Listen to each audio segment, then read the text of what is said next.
My name is Gauntt, and I grew up in a loving Christian home, godly mom and dad. My entire life I knew who God was, but I didn't have a relationship with God. That's what was missing. So when I got to college, I started drinking socially on the weekends. It was an every weekend thing though.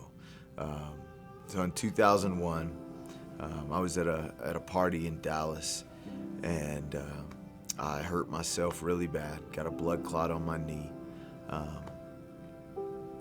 and at that point, I was introduced to painkillers, and in 2006, I got married to my beautiful, godly wife, Christine. And for the next 8 years, I abused painkillers. As the time passed, I did whatever I could to support a $1,000 a week habit, including selling drugs. Eventually, I progressed to heroin, and that's when my life just spun out of control. I knew as our marriage progressed that there was something wrong. For a long time I couldn't figure it out, and I just knew that there was just something blocking his growth, and I wasn't sure if it was just something in his heart or if there was an external source. After the birth of our son in 2009, it became much more apparent that there was an issue. In 2009, my son Knox was born, and it was one of the most beautiful, best days of my life. However, Christine in labor for 15 hours, and the majority of that time, my addiction had taken priority. So there was not anything that could break through this path of destruction that I was on. In 2012, I was caught in an adulterous relationship. And when Christine confronted me, I knew I was too far gone. In 2011, towards the end of the year, his behavior became very erratic. It became very apparent what he was doing. There was no denying it anymore. There was one night in particular, we really had just stayed up most of the night talking and trying to figure out what was going on.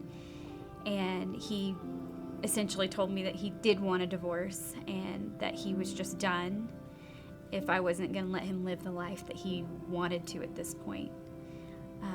He left really early in the morning, probably 4 a.m., and he went and got a motel. During this period, I attempted suicide by overdose. When Christine found me, she told me that she was not going to give up, and she was not going to let divorce happen.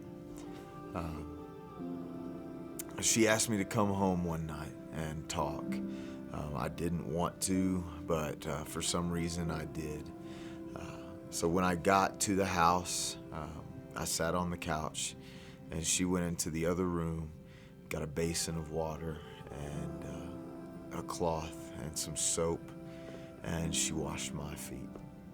I washed his feet, and I told him that I forgave him for all the things that had gone on over the years and for the current situation.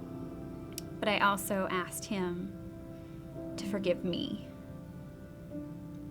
because at that point I knew that emotionally I had checked out of our relationship, and I was essentially having this emotional affair with this character and this idea that I created in my head of this perfect husband. As I wept, she explained to me that this was a symbol of forgiveness. This was the first time in my life that I had seen the love of Jesus in action. So 2 weeks later, I came home and went through a 2-week painful medical detox. And after that 2 weeks, she took me to Teen Challenge. So at Teen Challenge, I came into a relationship with the Father, and He began to show me things and reveal Himself to me in ways that I never could have imagined. I learned to hear His voice. I knew who He was, even more than ever. So when Aaron and Miller and Dominic and Drew came to my campus in Houston, we determined that they knew my aunt and uncle, Janice and Miles Baker. And that's when God gave me the first glimpse of what He was getting ready to do with my family. After I graduated Teen Challenge, I moved my family to Colorado, and I knew that the Rock Church was my home. I'm so blessed to be a part of this house.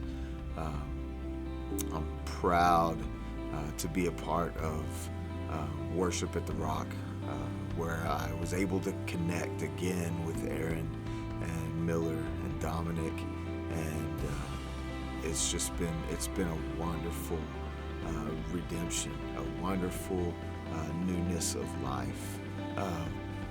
Worship will always be my expression of love to the Father. And my relationship with the Father has grown and grown to new heights. As a result of that, I'm able to love my wife and my son with the godliest love that I've been given. So that's about it.